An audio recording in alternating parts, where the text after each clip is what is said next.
आणखीन एक महत्त्वाचं कारण असं असतं की वेळ, कुठल्या वेळेमध्ये आपण बोलतोय. जेव्हा समोरचा माणूस आधीच तापलेला आहे किंवा आधी ऐकून घेण्याच्या मनस्थितीतच नाही आणि त्याच वेळेमध्ये आपण आपला मुद्दा मुद्दा मांडण्याचा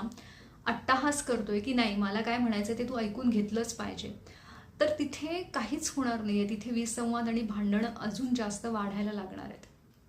पुढचा महत्त्वाचा मुद्दा काय असतो की ज्या कारणांवरनं आता एकमेकांचं पटत नाही आहे किंवा दोघांचंही म्हणणं वेगवेगळं आहे, ते कारण सोडून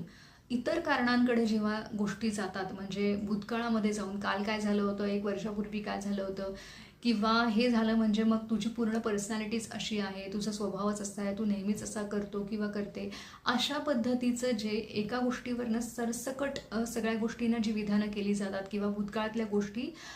उकरून काढल्या जातात, त्याचा काही संबंध नाही आत्ताशी, तर त्याच्यामुळे सुद्धा ते भांडणं आणि वाद हे वाढतात. तर मग